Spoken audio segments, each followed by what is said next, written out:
start from the question, and my first question going to be: does Israel and the United States have a long-term strategic plan to deal with Iran? So again, if you forget anything I'm saying now, I wrote this in the Hill a week and a half ago, and I think people were shocked that America and Israel do not have a strategic plan to deal with the Islamic Republic of Iran. America's strategy, if you can call it that, has been more appeasement and de-escalation, deconflictation, if you will. And Israel's policy has been waiting for America. And it is not just about the nuclear program. It's beyond that. But let's start with the nuclear program, because I think everybody wants to know where it is right now and how much trouble the world is in because of it. So the first thing I think we need to know is that Iran is a revolutionary theocracy. Let's not look through our Western eyes at how they think. This is not condescending, but this is a Shiite, 12-verse Shiite version of Islamism, of their form of jihadism. They are true believers, and a big part of their DNA is to destroy the Jewish state and destroy the United States. You see death to America in the protest, death to Israel, and they would like expansionism, hegemony, to go out. Can they do any of this? They're patient. We have timelines in this that are American, Western, that are, if we didn't get an answer, we have to leave. If the first thing we go in a conflict is not how do we win, it's when do we get out. And that's kind of how we screw things up and have it, because we don't have what H.R. McMaster says is strategic patience. We're slow, and we don't have strategic empathy, which is to understand how the other thinks, our adversaries and friends. Right now, so 4 months ago, I believe, Israel's former national security advisor, I'm not giving any secrets away now because this is now out, Yaakov Amador told me that Iran was beginning to weaponize its nuclear weapons. So what does this mean? So imagine, to understand the nuclear, we have a stool, it has 3 legs. One leg is how do you deliver a nuclear weapon? Most commonly, it's a ballistic missile. Iran is really good at that. That's perfected. Second is, how do you make the fuel? Uranium enrichment. There's another way, plutonium, but for uranium enrichment, they have that down pat. Even if they were struck, they can develop future centrifuges, IR2s, 4s, 6s, 7s, 9s. They can get, if they're not struck at the time, they can make enough fuel for multiple nuclear bombs in a very short period of time, weeks. The third pillar, the third leg, they don't have yet. It's called weaponization. So what is weaponization? It is where, and I'll give you parts of it, it's the computer modeling, it's the meteorology to turn uranium gas into uranium metals, to put them on a spherical object in spheres that could ignite in a nuclear weapon. It's neutron initiators, things like this. They are doing it. So Yaakov Amador told me they were doing this according to Israeli intelligence. Sure enough, our government, our director of intelligence, Avril Haines, when asked this summer in early August about are they weaponizing, we have always stated they are not. She couldn't affirm that this time. The only reason she even did that publicly was under pressure from Senator Lindsey Graham. And Lindsey Graham, because of an American law that he helped shepherd, she had to come out with that statement. It was a very profound statement that they may now be doing that third leg of what's there. What happens? Because people say, well, this is an American problem. An Israeli problem. This is not an American problem. This will be an American problem. Because if Iran goes nuclear, this will create a nuclear arms race in this region. Remember, the Shiites are representing 10 to 15%. Iran, if we'll call the leader of that world, or they want to lead that whole part of the world. But those other states are going to want their own nuclear weapons in fear of them. Saudi Arabia, Egypt, Jordan, maybe the Emirates, Turkey. They all are going to want it. And you can imagine how one of these groups, or one of these authoritarian regimes could fall and it get in the hand of jihadists. Today's 9/11. What if they would they have Al-Qaeda used a nuclear weapon if they could have? Would on October 7th, as you mentioned, would Hamas, with its charter, with its beliefs, true believers of the Sunni jihadist version, like ISIS and Al-Qaeda and the Taliban, would they have used it if they could? I have no doubt. So Iran is a threatening part to not just Israel, but it has global implications. Naftali Bennett, the former prime minister, really had it right. He referred to Iran as the head of the octopus. And we talked about the strategy. Israel's strategy has been dealing with the tentacles. They're very strong proxies. Hezbollah, the Houthis, Hamas, popular mobilization units in Syria, in Iraq, that ring of fire being caused all around Israel. And that is not a strategy for success, because their plan, and they're winning, is wars of attrition, to wear Israel down, wear Israeli society down. Israel needs to change. It needs to confront Iran. It doesn't necessarily mean kinetically, but it needs a plan and a strategy, and it really needs the United States. And I don't see, and I don't talk politics in the sense, but I don't see either administration doing what it needs to develop an Iran strategy, which means Israel may be more on its own as we go forward. What is the future of the U.S.-Israel relationship? I'm a cautious, yes. So regarding a strategy for Iran, I mean, one thing that I've read is regime change. Iranian society is largely at odds with the government. That's something that, you know, Israel, Mossad, CIA potentially can foment. Is that realistic? Okay, so when I was in speaking to the State Department last month and Congress, I said, this is what our strategy should be on both sides of the aisle. We, America, should be pro-Iranian. That's pro-Iranian people. And we should not be ashamed to say that we want regime change. But the automatic default reflex is, that means you want American boots on the ground. No. Just the rhetoric, you know, sometimes rhetorics are useless, but here rhetorics would make a huge point. That's saying we are with the Iranian people, and that we want them to take charge of their lives. On a value basis, we Americans should be so offended, certainly the progressives, about the hanging of LGBTQ people, the misogyny that's there, but they do in Evian prison, the rape, torture, abuse of political opponents. It's horrible. They cannot hate us anymore if we said we are for regime change. There was a study in the Kennedy School of Government at Harvard that showed that you need 3% of a population to incite and have a successful coup. 3% are very actively involved. Most of those are not kinetic. So you can create this. I do believe it will be kinetic. I will believe it's going to be violent if it's there.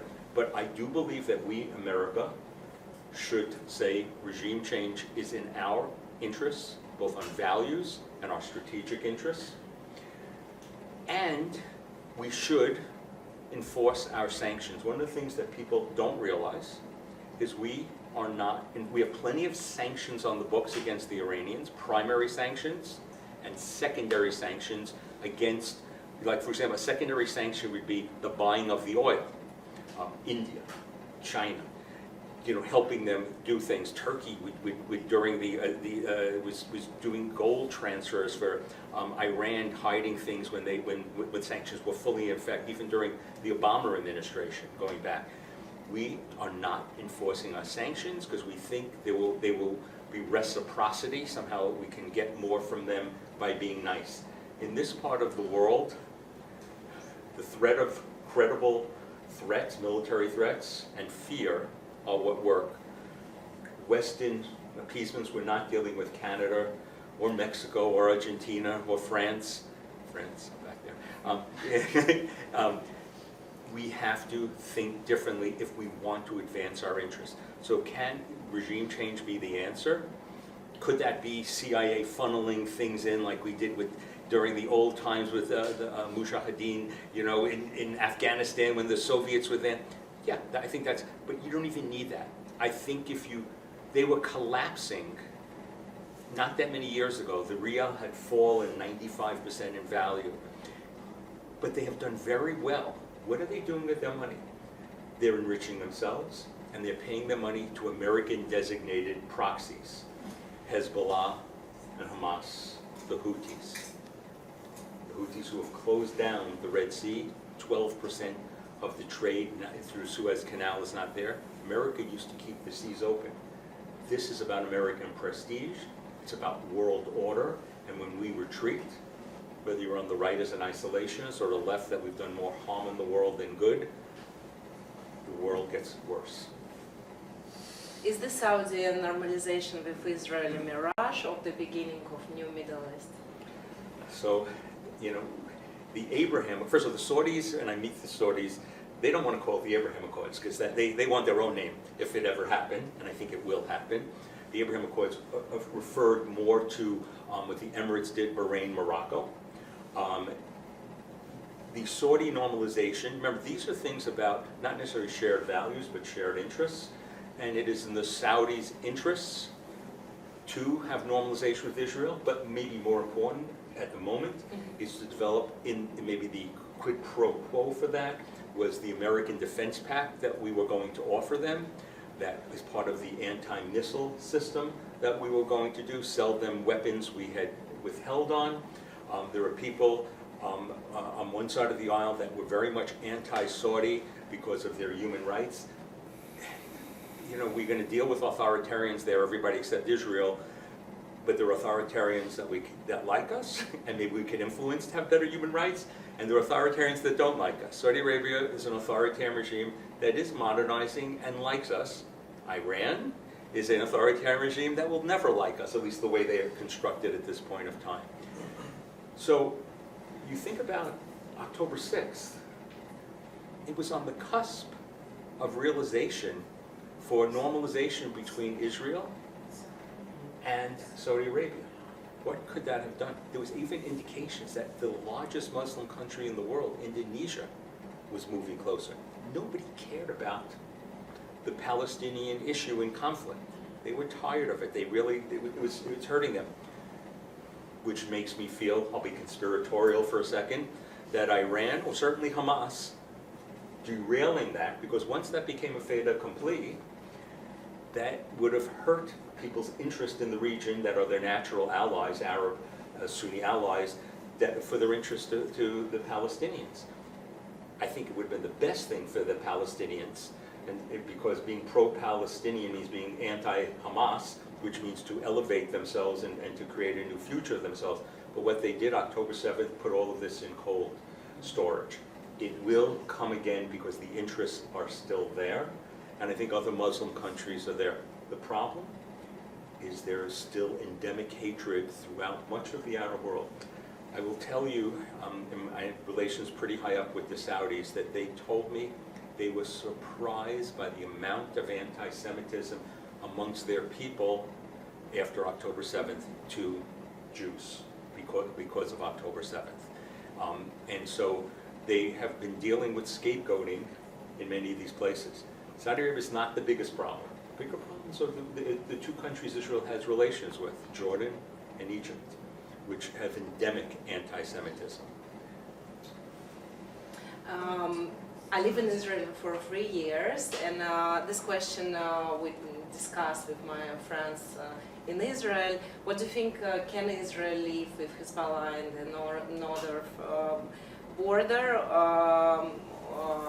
What do you think about this? Okay, so we're pivoting to the north. First of all, Israel's on a 7-front war. Okay, so the north is with their most dangerous Iranian proxy, Hezbollah. I've been embedded on the front lines 6 times in the north since October, in Metula, Margaliot, Western Galilee, at Northern Command, at Kibbutz Rosh HaNikra, in live anti-tank fire, missile fire, seen it all. You have 80,000 residents not in their homes. You have hundreds of other thousands terrified beyond that 5-6 mile kilometer area. I was just in Kiryat Shmona last month. It's a ghost town.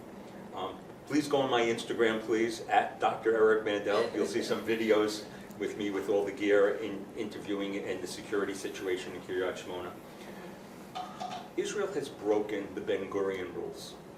Fight short wars, fight them on somebody else's territory. Hezbollah, really Iran, Israel's referred to it for years as the Iranian northern border, is winning. Until you can safely bring the people back, then you have lost this war. So what will that take? Now in the Middle East we could always be surprised, but I think we can all come to an agreement that there's some things that are the possibilities. One is a diplomatic agreement. Will Hezbollah, we have our American envoy who's there, Amos Hochstein, will he get them to acknowledge what was the deal in 2006, voted by the UN Security Council, including China and Russia, that they would move 30 kilometers north to the Litani River? The answer is no, that ain't happening. I know from months ago that the Israeli government, Bibi Netanyahu, had accepted them moving 10 kilometers north, 6 miles-ish, just out of anti-tank range. The type Israel has no defense against tank missiles, which are Kornet Russian missiles and reversed engineered spike missiles. And so get them just out of the range. When I talk to my friends, when I go to the north, and I talk to the civilians and the civilian authorities, will this be good enough for you to move back to your homes? They say no. They're not happy about that at all, and they will not feel safe. They feel they have been treated as second-class citizens compared to the citizens of Tel Aviv, as do the people of the Gaza envelope. And is that what your friends also maybe felt? Yes, this makes sense to me, yes. Yeah, so it's a situation that, so if Israel diplomatically cannot do this, and Israel would take 10 kilometers, and say, Eric, you just said it's not safe, they want to go back, but maybe you would take it. Why? Israel cannot deal with Hamas small missile fire, mortars, anti-tank missiles, and drones at this point effectively. This is not for Iron Dome, definitely not for David Sling. They have no effective defense. They devastate the north and move the whole north out. That could be kinetic attack drones as an answer. And everybody hopes that it will be the Iron Beam, the laser system made by Rafael. That may do it. Some people think it's months away. Some people think it's 12 to 18 months away. Some people say it's much farther than that if it works at all. It doesn't work in bad weather conditions in fighting season. So Israel's looking not to do this at this particular time. Why has Hezbollah maybe not attacked Israel? So I'll give you the going thesis, will be the Peshat, the simple level. Iran, which controls Hezbollah, doesn't want them to have this war. They don't want to lose the deterrent of Hezbollah and its 150 to 200,000 missiles, many precision guided, that can devastate Israel, because they use that as a sword hanging over Israel not to preemptively attack their nuclear facilities. And they don't want to give it up at this time. Remember, they have strategic patience. You'll say, Eric, why does Iran control Hezbollah? That's because of Waleed al-Faqih, guardianship of the jurist, where that basically means the supreme leader. He is in control of all, certainly the Shiites, he'd like it to be all of Islam. He is in control. They follow him as a division. Tactically, Hezbollah can do what it wants, and that can turn it out of control one day. But on a strategic major level for a major war, that's an Iranian decision. Hamas is a different animal. Hamas are Sunni Arabs. They were opposed to Iran during the beginning of the Syrian civil war, where there was Sunnis and Shiites, in conflict and fighting. But they're together because my enemy's enemy is my friend, and they want to both destroy the Jewish state, and they wanted to mean America. So it may not be in Iran's interest to have a major war now, and it may not be in Israel's interest to have a major war, and the people will pay the price of that. are the civilians of the North. I work in a think tank. If you really want to know what's going on in the North, and I've written with them on open source intelligence. It's called ALMA, it's A, capital A-L-M-A. Sarit Sahavi, Lieutenant Colonel, Military Intelligence, runs it. She's in reserve, and her team is amazing. I brought her to Congress last month because our information is unbelievable if you really want to know what goes on. And she's also a resident at Kfar Vardim, just past the 5 kilometers that are there. By the way, one last thing I'll just say about the North. Even if they instituted 1701, where they go 30 kilometers north to the Litani River, that is from the Western Galilee, which is this way. But the Hula Valley goes up like this. And in between here is Lebanon. So places in the tip like Metula or Margaliot are only, even if they fulfilled 1701, only a kilometer or 2 away from Hezbollah. So how are you going to protect that? So the Israelis, when I've gone to talk strategy and I say, oh, get them to go to 1701, they say at least. And I've learned to appreciate the point that 1701 isn't even enough. So, Yeah. Does somebody have something to say? Yeah. Is there an assumption that should there be a ceasefire, that Hezbollah will stop as well? Is there that assumption? That's the And American by who? going assumption. Yeah, yes, the second question, I'm sorry. Sorry, No, no. did you have a second part of the question? And who would control, like who decides that, Kivyachon, you know, so to speak, who's going to decide, should there be that ceasefire? Okay. Does Hezbollah stop its launching of all the rockets and the missiles and... So this is the American plan, that you will have some ceasefire. There have been indications from Hezbollah and Iran that if that stopped in the south, that they would stop shooting in the north. That doesn't mean they would retreat to the 10 kilometers or to the 30 kilometers. And maybe the more important question, say they did go to the 10 kilometers, who is going to enforce those 10 kilometers? Well, UNIFIL has stopped 0 of 150, 200,000 missiles that have been transferred. The Lebanese Armed Forces is either complicit or impotent to do it. We don't want American boots on the ground. Will real international forces, not UNIFIL, go and put themselves in harm's way to do it? I doubt it. Will the Israelis go? Well, they're going to be on somebody else's territory. Lebanon is a sovereign nation, even though it's a nation that's a mess. So, you know, who's going to fulfill any of that? You know, it's like when people say, let's have a ceasefire and the war is over. I hate to say simplicity, I'm going to say stupidity of saying something like it as if everything is going to work out, as if in the South, the hundreds of miles of undiscovered tunnels, undiscovered by the way, there's hundreds of miles more that have not been discovered, the thousands of fighters that are still of broken battalions hiding in there who are going to pop out, as if everything's going to be okay. As if, and who's going to, what Palestinian is going to go and be a governing authority knowing Hamas will kill them? You know, there is the simplicity of it through Western eyes. And this is how we screw up things in this place. That's how we get into forever wars, because we can't handle the truth. And we don't, I mean, the old Jack Nicholson phrase, I mean, but we can't, and we really have to. You know, and I'll just touch the politics. We listen to what our politicians say, and the simplicity in just talking points and things that they say that are just beyond comprehension because they're incomprehensible. Nobody goes into the weeds of what really needs to go on.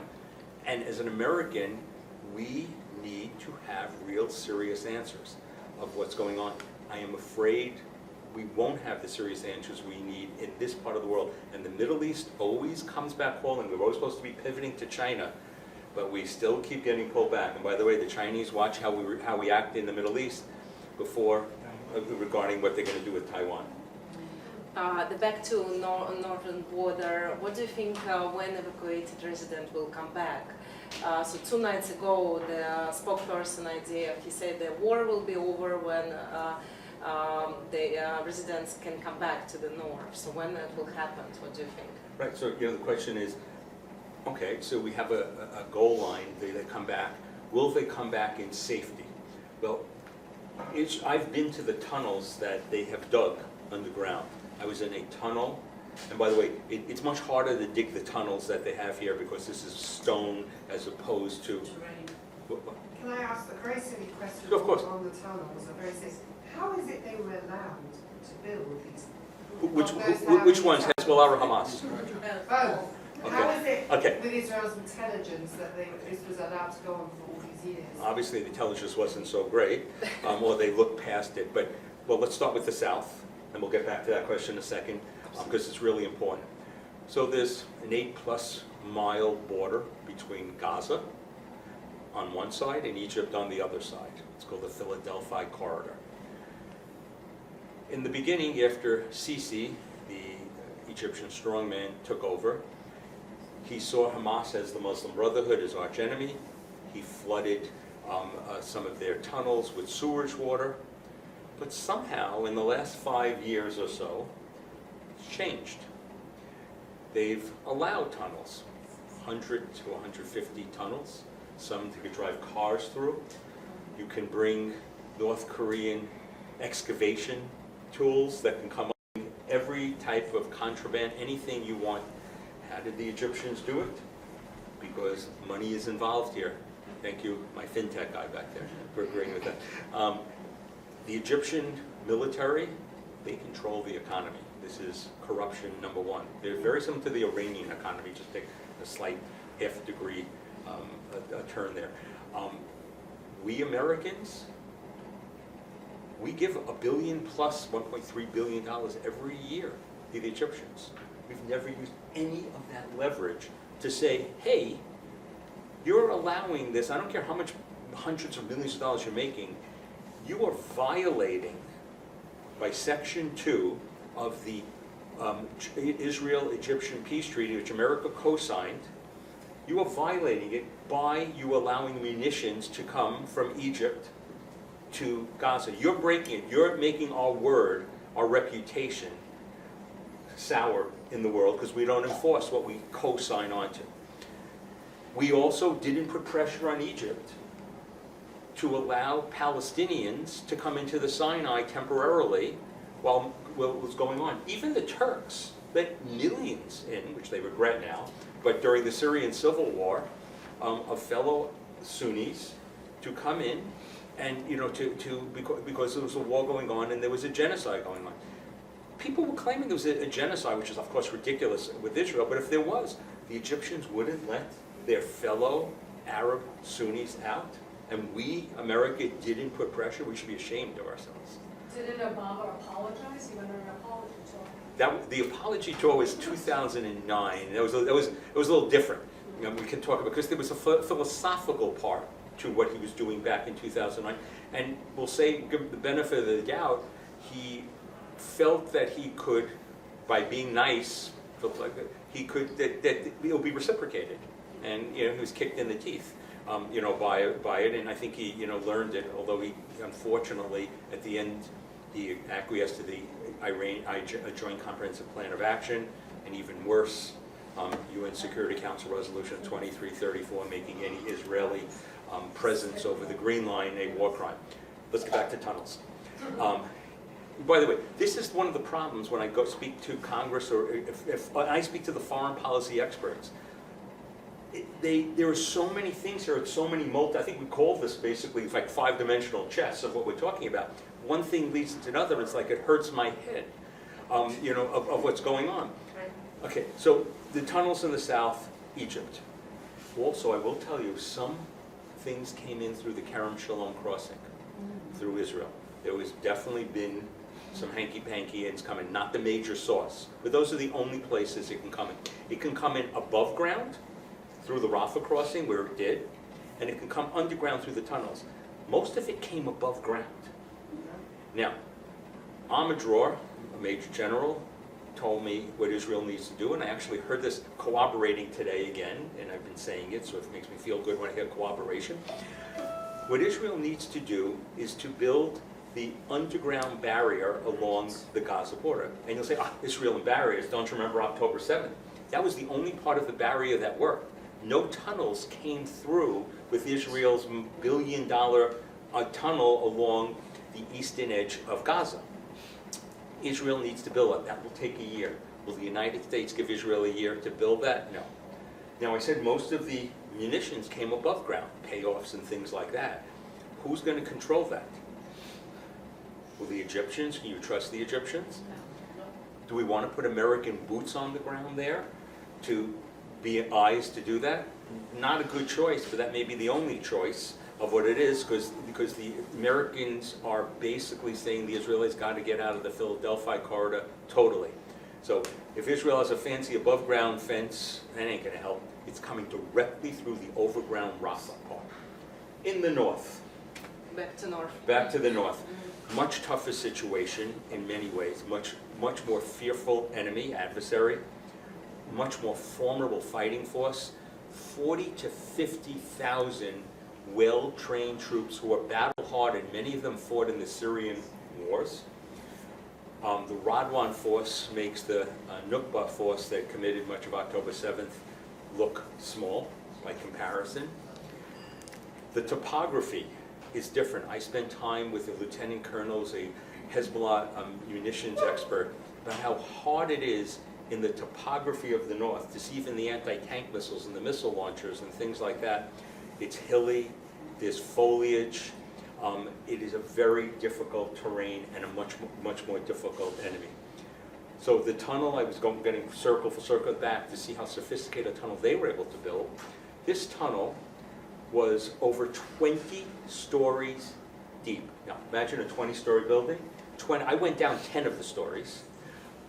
Concrete enforced air conditioning system to keep everything going that they took 2 years to build from a village less than a half a mile from the border, underground, came out on the Israeli side that they were going to have mass attacks. This was discovered in 2018-19.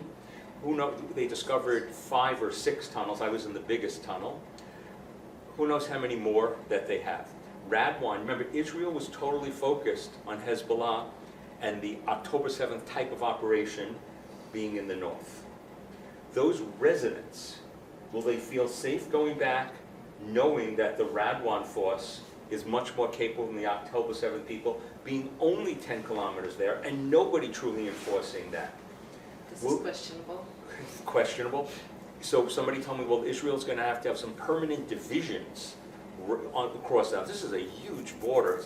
Israel's longest border is with Jordan. That's another story.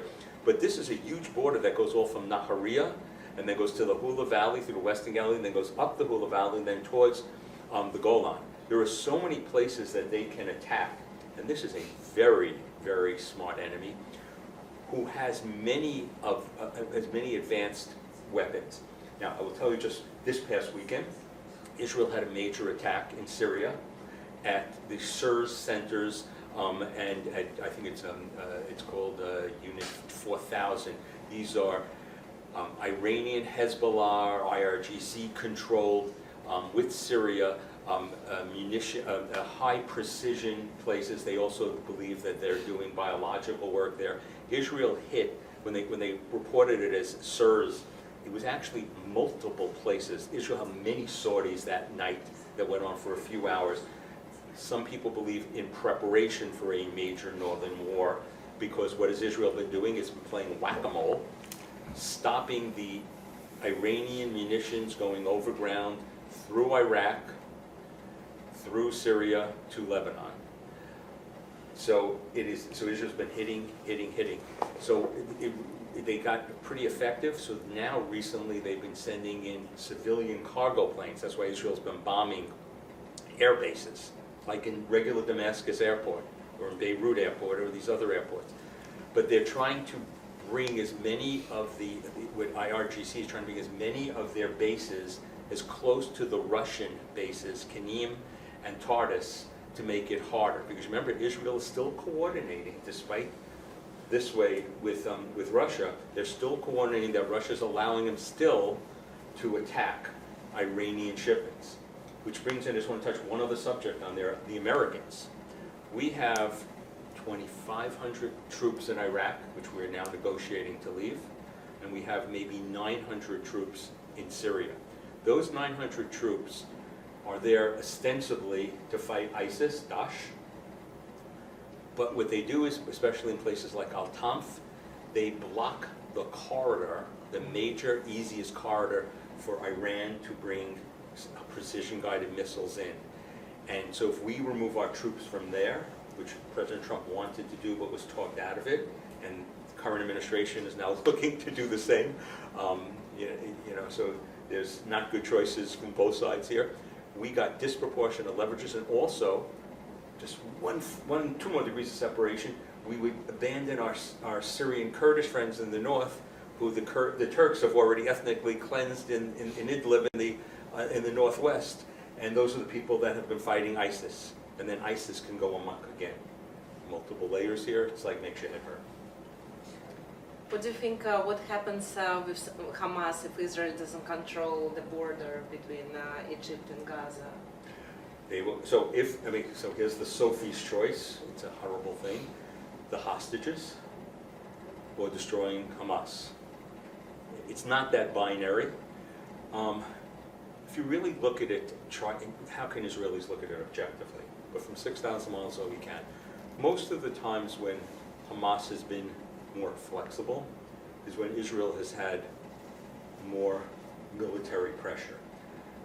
Hamas's strategy is to let the pressure come from America onto Israel. And they can wait it out, and they're patient also, more strategic patience.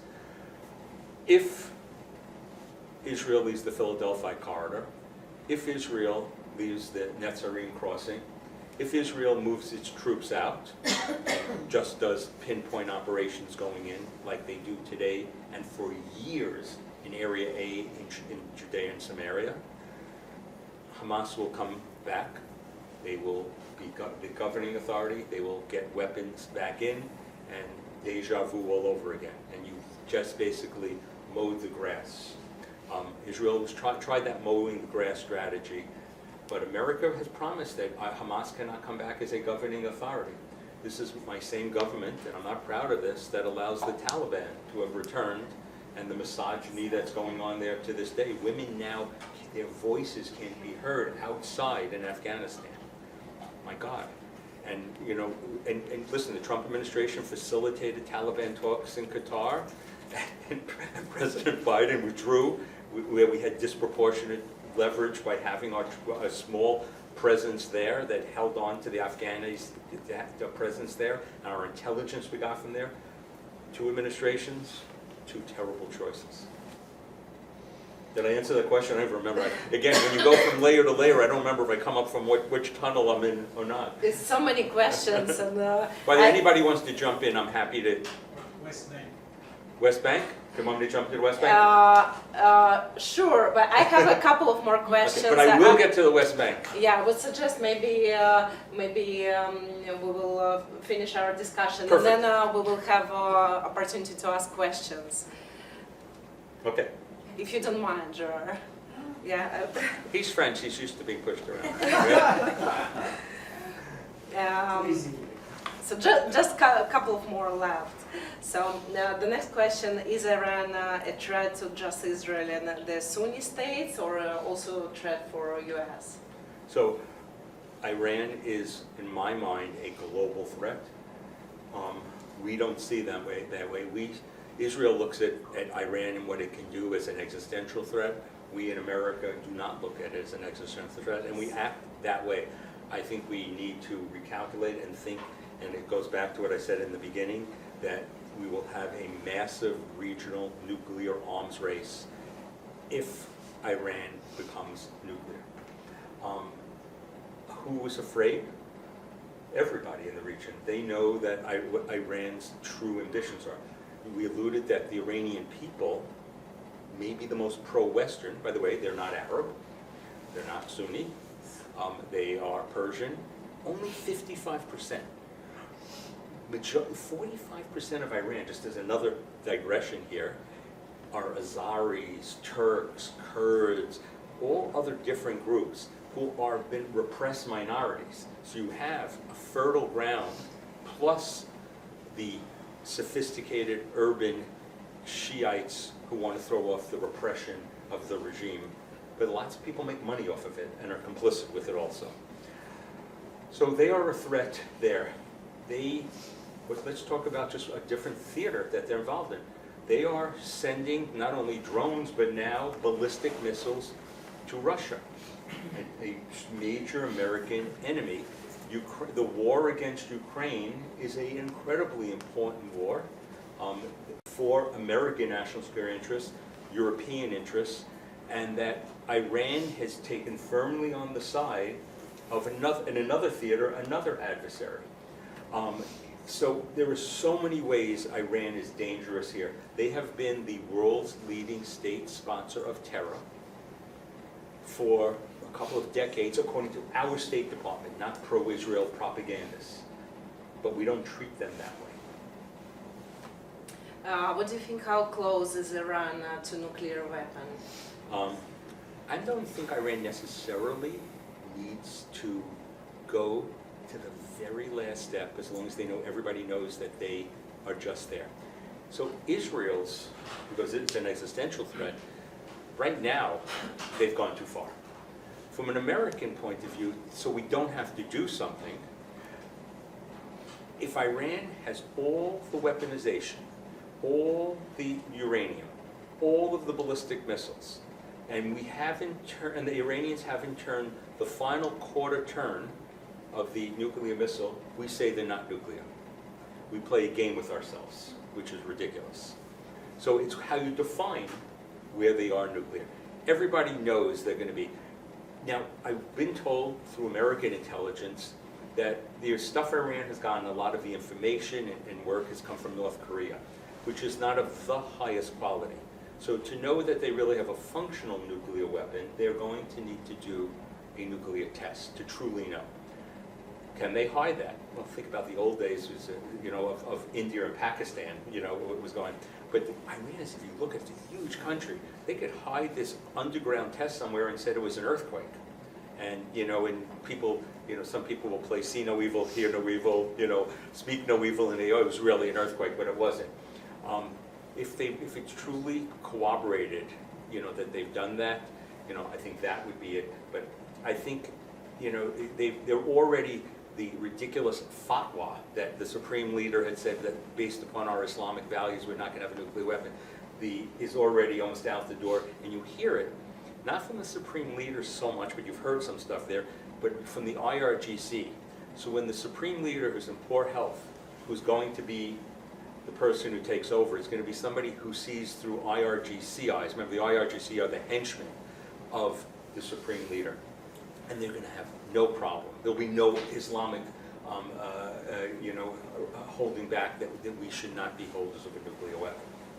Is it true what we heard yesterday in debates? The Iran got financial support and now they're able to spread terror.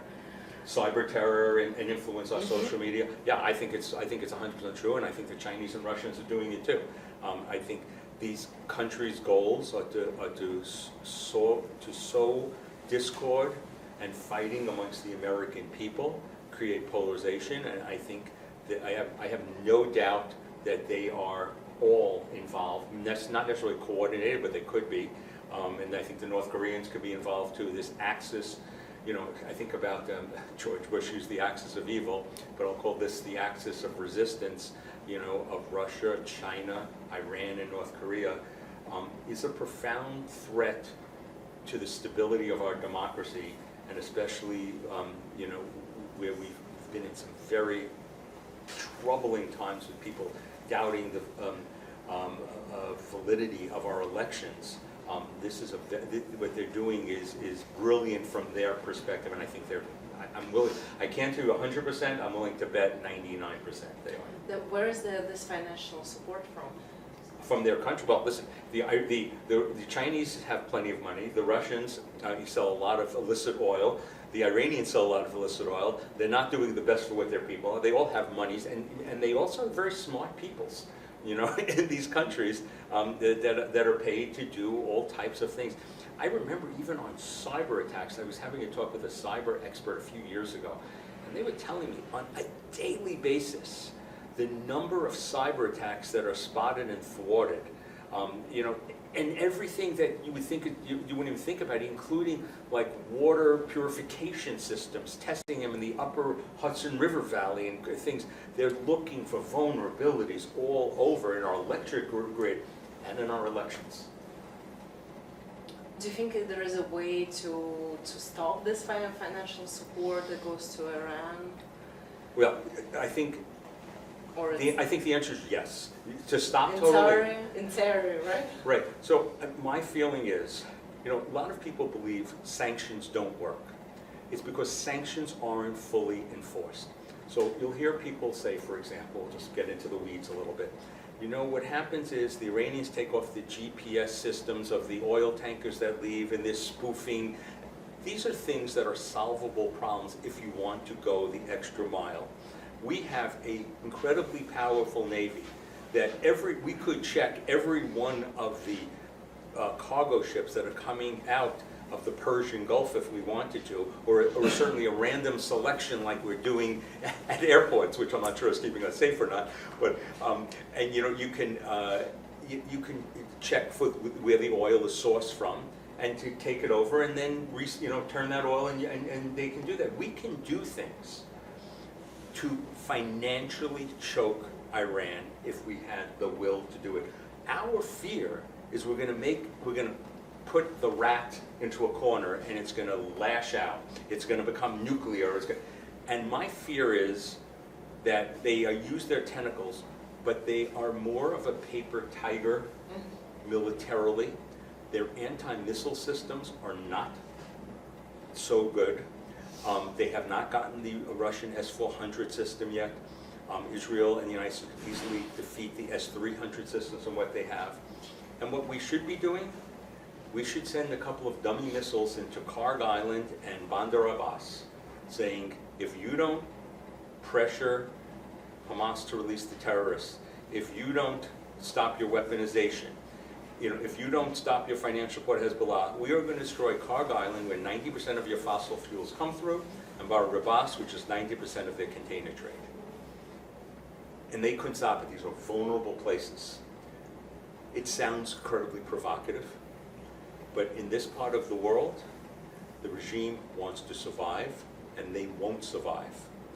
And I think it is something that, unless we have credible military threats against an enemy that we cannot stop by negotiations, and we've tried, and have broken it. I can go through. I was very involved in the Iran nuclear deal in the JCPOA and the Senate Foreign Relations Committee with the chairman's office, where they can't even keep to what's there.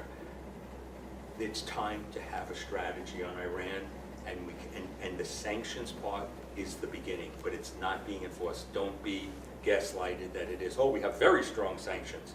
Yes. Are you enforcing them? So very interesting, because I was really impressed by debates yesterday. So what do you think, who has a more potential to stop financing Iran? Trump or? The truth is, I have no idea.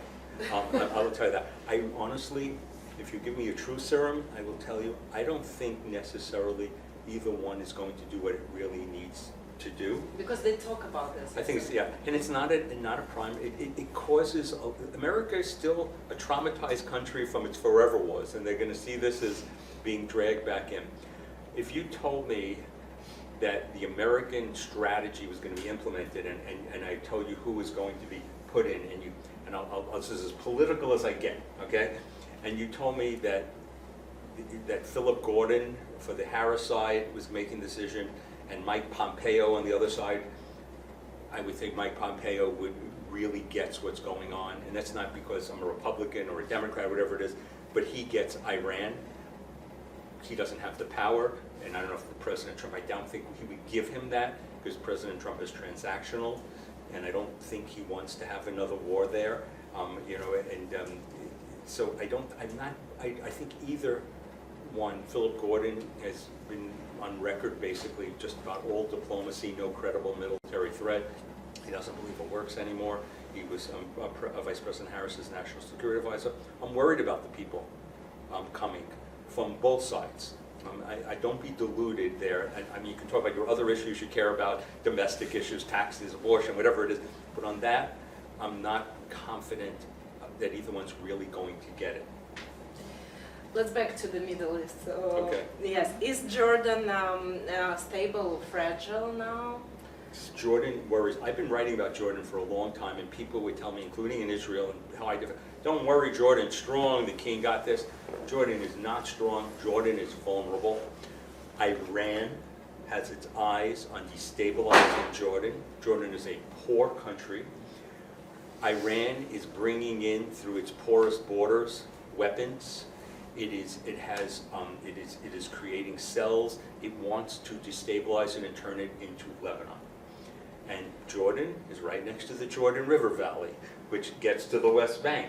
And so what you're talking about, and this is what my country should be doing right now, and I'm not thrilled with Jordan because Jordan has let its, especially its foreign minister, let its anti-Semitism run amok, especially since October 7th. But we should, for our interests, be working with Jordan to secure their borders with Iraq and Syria, to prevent Iranian shipments to come in that eventually get to Syria and Lebanon, but also to destabilize Jordan. Jordan is the eyes of Iran for the next ring of fire are right on Jordan. And people, when I be talking about this, and I'm not that smart, it was so obvious, all of a sudden, okay, yeah, Jordan's not so stable. It is a worrisome thing, and gets to the West Bank. Do you want me to do the West Bank now, or we want to save that? That was my next question. Okay, let's go for it. Okay. So why does the West Bank, Judea and Samaria get less attention? And I couldn't agree. You're not the smart. That's not possible. Right. So I've been with frontline troops this year in Judea and Samaria, the West Bank. I've been in Jenin, outside of Jenin, in Nablus. I was with the Panther Battalion in the seam line communities of Tulkarem and Kalkilia. When I say seam line, it's the seam line between the West Bank of the 1949 armistice line and Israel at its narrowest waist, only 8-9 miles to the Mediterranean. Literally, not even a kilometer away from Israeli communities. Let's start with, by the way, the Panther Battalions are fascinating because it's a male-female combat battalion, and the major, she took me around, was tough as nails, and she, I would talk to some of the male officers and say, yeah, she's tough. Her interesting, before I get to the Panther Battalion and the rest of the West Bank, her story was fascinating. And if you go onto my Instagram, you'll see, because I have her interviewed on there, which is one of the things the spokesman's office did not let me, I can't post a lot of stuff. She was born in Gush Katif in Gaza. And she talked about her history and how it animates her. And her father was a farmer, a former, turned out Mossad guy, and I'll tell you why that was important in a second. And she says, we used to get attacked all the time, and then when they came to evacuate us, we told the soldiers, and everybody who would listen, we've been taking the blows for you, they're gonna be shooting at you soon. This is 2005 at the disengagement. Her father had 3 Palestinian workers who he was seemingly close with, and one day they 3 turned on him and started stabbing him. And he survived. And her stories animated how she became a combat soldier. She was not out for revenge or anything like that, but she just wanted me to know her history, back to the West Bank. So during the seam line, right on the Israeli border, just meters away from Israeli moshavim and towns, Tulkarem is 100% Hamas now, West Bank. Kalkilia is 50% Hamas, Palestinian Islamic Jihad, with the Palestinian Authority in Israel hanging on, holding about half of it. Jenin, Nablus a mess, Hebron a mess. It is the only reason Israel's been able to keep a lid on this is because, wait for October 7th, Israel has been going in every single night to extract terrorists with good human intelligence. Israel did not have that in Gaza. When they had the disengagement, they lost their human intelligence. They have signal intelligence, they have open source intelligence, but Israel, because of defensive shield, when it went in the beginning of the Second Intifada and reoccupied much of the West Bank and went into areas A and B, meaning Area A, that is the reason it has been held in check with Iranian money and Iranian drugs coming in and Iranian weapons all through a fairly porous Jordan River Valley line. And when people say, "Oh, the candidates for a two-state solution," you could just magically say these words. Israel can't give up the Jordan River Valley. It can't give up the mountains of the strategic park overlooking the Jordan River Valley. Even if you are for two states or two peoples, which they don't use the words two states or two peoples, they'll say two states, which means two Arab states, but that's a whole other issue. The West Bank is a simmering problem. It's a tertiary issue only because you have the North and the South and the Iranian nuclear going on, but don't minimize it. And last important question, how important is codifying the definition of anti-Semitism to combat Jewish hate? Okay, so I'm glad we have this question. So I was in the State Department, and I was in Deborah Lipstadt's office. Her number 2 is a friend of mine, and I have been pushing very hard. And normally I'm an educator. I don't push specific legislation, but there is a legislation that has overwhelming support but is not passing, called the Anti-Semitism Awareness Act. I wrote about this in the Hill about 6 weeks ago. Please reach out to me. I want to send it to you. I want you to read it.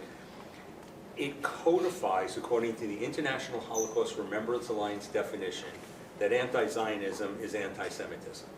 Yeah, I'm sure we can parse it and find some exceptions, but overwhelmingly anti-Zionism, if you say Israel doesn't have a right to exist, and you have a standard against Israel that you don't have for any other country, i.e. the United Nations, wait till next week, when the General Assembly gets together, that is anti-Semitism. I have no problem about saying that, and I don't just use this liberally. The Anti-Semitism Awareness Act that codifies the IHRA definition passed the House of Representatives with 311 votes. 311 votes is a lot of Democrats joined the Republicans. It's expected that it would have over 70 votes in the Senate. Okay, so what's going on, Eric? Why hasn't it gone through? Senator Chuck Schumer, the majority leader, who claims he's, and I hate you pick on a candidate, but I'm going to pick on him at this point, is not allowing it to come up for a floor vote under pressure from, I'll say, the harshly critical part of his party, and he wants to remain majority leader. It wouldn't bother me maybe so much if he didn't run around saying he is the shomer, the watchman for Israel's interests. Schumer should be called and pointed out, and nobody is talking about it. And he is primarily responsible for not getting this there. And I wrote a piece, and I didn't write it as strongly as I'm saying it now. I tried to be gentlemanly about it, and I said that this would be an amazing legacy to protect the most vulnerable minority in the United States today, the American Jewish community. And this would be a wonderful legacy for you, President Biden. But it can't even get to his desk because of Senator Chuck Schumer. So now we can move to questions from audience. Gerard, do you still have your question? No, he answered. So what's the good news? I was speaking in Deal, New Jersey for the Jewish New Jersey Bar Association, and I said one of my favorite lines, and I'll say it here. My mother doesn't read my articles anymore because I depress her. But the truth is we have to deal with the facts and context. Having said all of that, I am optimistic. And why am I optimistic? For Israel, because of the Israeli people. They blow my mind in their resilience, cohesion, purpose, and meaning, despite being a traumatized society that's going to have to deal with not just the economic impacts, but the concentric circles of not just disabilities that are out there, but of psychological issues and the PTS that affects not just the soldiers but of their families. So yesterday I was the speaker for a rescue unit, Israel's primary rescue unit 669. I think it was their unit that the helicopter went down today in Rafah, which kills me because I was with them last night and I was making a pitch to raise money for this unit. That really, my pitch was basically, you save a life, you save a world, that this unit saves worlds. They go behind the lines, what they do with helicopters and vehicles. They originally started going behind the lines to get Israeli pilots who were shot down. That's how the original unit had formed. And so as we come into, this group could be Jewish, not Jewish, I know some people are Jewish here, but as we come into the Jewish high holiday season and you're thinking about this at this time, first of all, thank yourselves for being here and the things you do and the places you donate, because there's now donor fatigue. People have losing interest, it's just too much.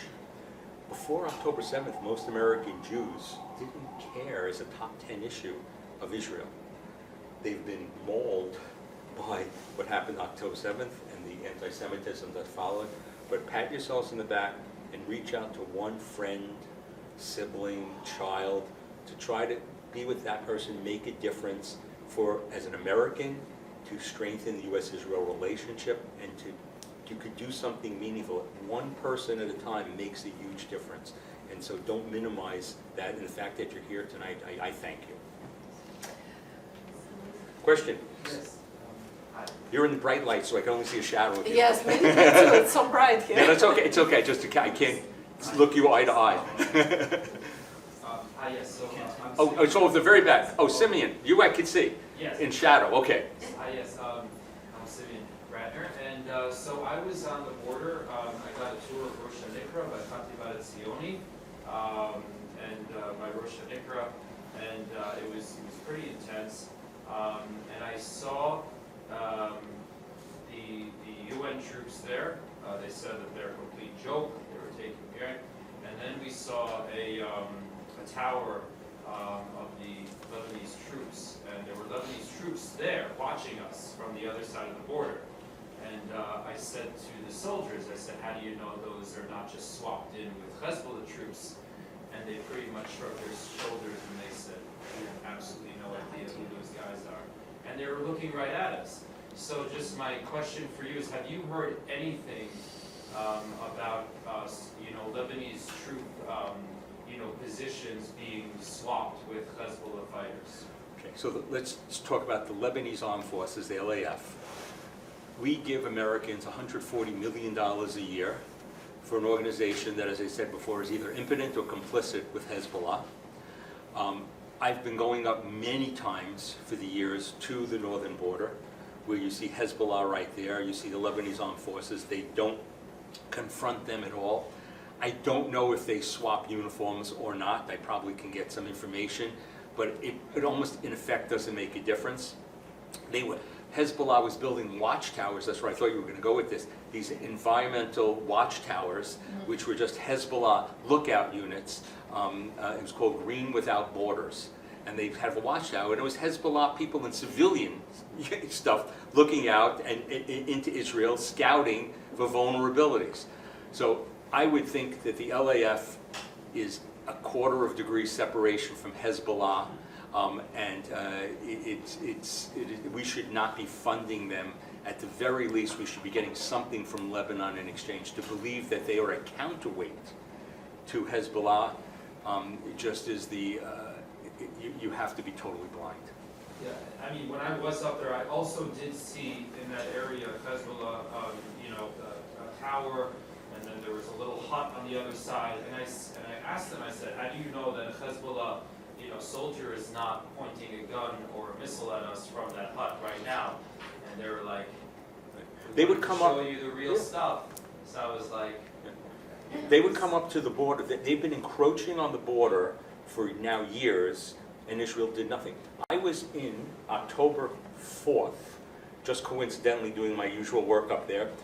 in Har Dov, which overlooked a place called Sheba Farms, which was a, quote, contested area.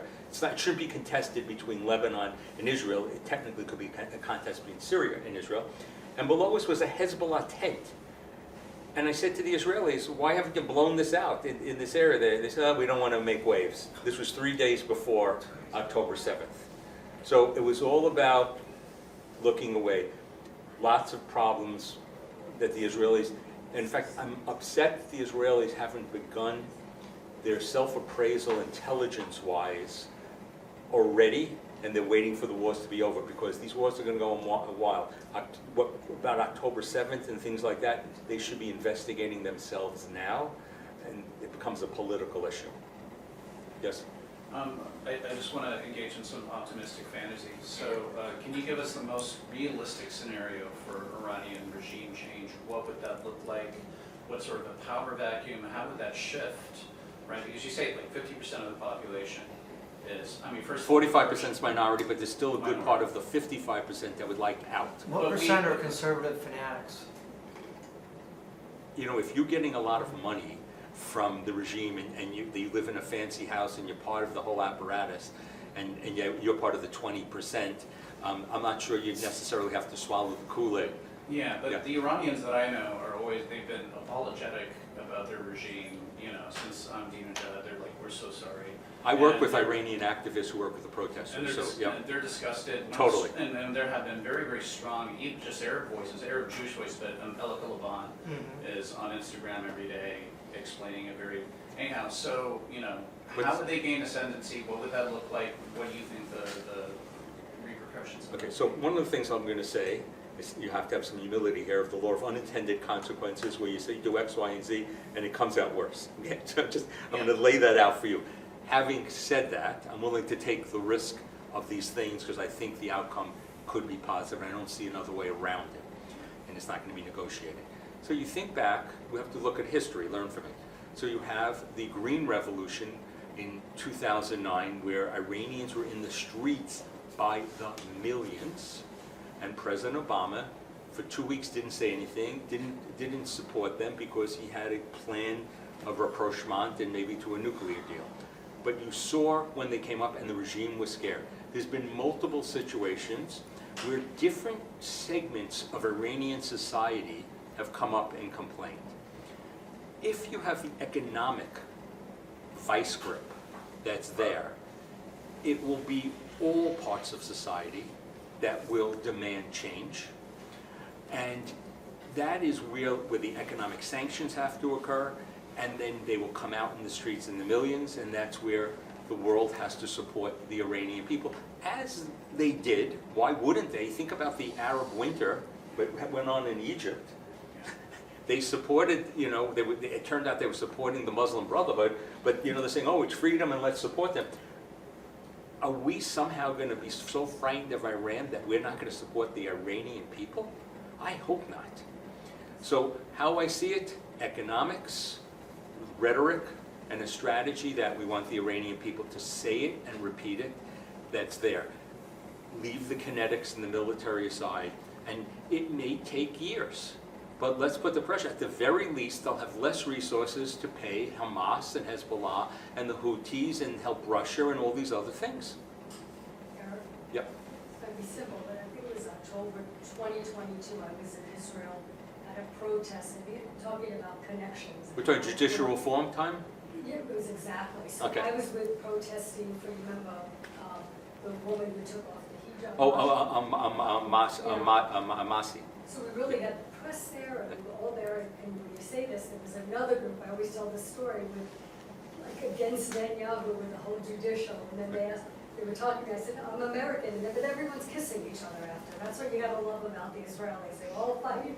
Well, that's what you, during the judicial reforms, both Yeah. sides, however you feel about it, were waving Israeli flags. Yes. When you think about our Black Lives Matter protesters, there weren't American flags flying around. You know, in Israel, which is part of their amazing, crazy society, they still come Yeah. together for that. But my point was more so than the Iranian, you know, then we all posted, we had the press there, and what a response, and even myself on Twitter with the Iranian people. there's a synergy here. I mean, I think we have to tap into this in America. Well, the Hamas, listen, you would hope that, so there's an event next, I'm gonna plug one other event, because MEPIN is a sponsor of it. Please. At Cromwell and Sullivan, or Sullivan and Cromwell? Sullivan Cromwell. Okay, next Monday night, and it's free to go, and it's I work with women's groups who are outraged. They were progressive women who were outraged that other women's groups were not condemning rape as a weapon of war. And so these women's groups, this one is, it's not just Jewish, it's Muslim, Christian, it's all different ethnicities coming, and they're having a conference about, and it's really focused on Israel and what was done to the women, but it's all of these groups coming, and actually one of the speakers there, who I introduced them to, they're flying her in, is a friend of mine, Ruth Wasserman Landy, who is the co-chair of the Abraham Caucus. But it's very much about, women's rights, and the woman who helped organize it all started after October 7th with a Cornell group of parents who were appalled what was going on in Cornell. It was just like what was going on in Harvard and Penn and all these other places, and MIT. And that parent, Rachel Foster, was an amazing woman who's professionally an attorney. Her expertise was in stopping human sex trafficking and misogyny in the world. Anyhow, but she's a Zionist, but she's a progressive, and she's pushing hard here with this. So these are the types of things that we help the Iranian people. We want to be on their side fighting misogyny. That if you take off a hijab, and that we should be appalled. The squad should be all over this. We're on this. 9 Iranian women What? were executed. It's one of the most horrifying pictures. Right? And why is this not front page news in every paper and 9 on Main Iranian women Street? were hung. Yeah, and they're all wearing their hijabs perfectly, of course, as They're being hung. executed, right? And people are dressing up from The Handmaid's Tale. Like they would rather cosplay about a Christian theocracy, right? When an actual theocratic regime is executing women. Like it's I couldn't agree more. The fact that we've swept what Iran is as a regime and what it's doing to its people, what the Taliban is doing. what the Yeah. Taliban, what the Chinese are doing to Uyghurs. We can go to a lot of different things, but who will the UN focus on next week? Israel, Israel, Israel. No Jews, no news. Right. Yeah, I just want to say I'm an arts and culture journalist, and I wrote an article about anti-Semitism at the Venice Biennale for Tablet, and I was contacted by this woman who I assumed was Jewish, and she said, I want to speak to you. And so I went, and a 25-year-old woman, and I expected her to be Jewish, and she wasn't. She's gone very white. I was raised in a commune in Seattle. My boyfriend is Jewish. I'm concerned because the women's group, the women's art group that I'm concerned with in Brooklyn, was openly celebrating October 7th. They were talking about how they were energized by it, how it was necessary resistance, and she was freaking out, and it was almost like dealing with her trauma. She's like, could you just stay, in my studio and talk to me for the next 3 hours? Because as a Gentile, right, and thinking of converting, right, she couldn't understand this reaction. And this is Brooklyn. Right, and these are super progressive 20-something, 30-something artists.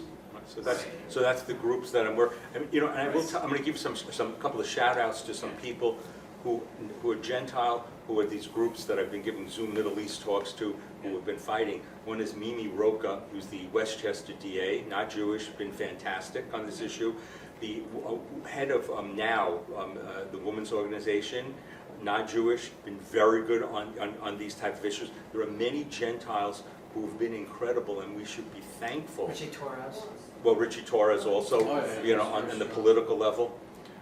Before we go, and we do say, if everybody writes down my email address, I want everybody to reach out to me. Okay, I'm going to give you my personal email address. It's lowercase E.R. Mandel, M.D., so Eric Robert, E.R. Mandel, MD @gmail. And I also would love for you, because a few months ago I started Instagram. My son said to me, Dad, nobody reads who's under 40. And so he said, you got to go on Instagram. And so a friend of mine helped me go on a few months ago, and I'm at like 5,500 people following me now. And they told me when I get to 10,000, I will be I'll be at a place where the algorithms will kick in. So it's my Instagram is at Dr. Eric Mandel. Could you repeat your email? So my email is ermandelmd MD. at Capital gmail.com. letters, is it all lowercase? All lowercase. Do we have any other questions? Instagram, what was that again, if you don't mind to repeat? Instagram is at Dr. Eric Mandel, and you'll see some interesting things there, especially on-site and interviews, and some of my personal reflections that I don't put in my written things that are shorter and more extemporaneous. That I love people to write to me and tell me their thoughts, and I believe the connections from all of you to one another, and it's really important. And I want to thank Anna. This type of thing, this old school salon. Oh, this is wonderful. So anytime you ever have any, this is really how to have thoughtful conversations with respect and mutual respect, and this is really wonderful. So thank you. I want to thank Dr. David Fox because he made it happen and provide this wonderful space. Thank you, David. He lives in this building, and I'm so happy we have opportunity to organize those events here. Thank you, David, again. And many more. And many more. And speaking about more, 26 September we have star speaker Shabbos Kistenbaum, who's suing Harvard. Please come. It's very important to speak and speak and speak. Absolutely. September. Yes. And thank you so much, Dr. Eric Mandel. I hope we will do many more events. I really enjoy every Anything I minute. can do to help you, doing great work. So what you doing?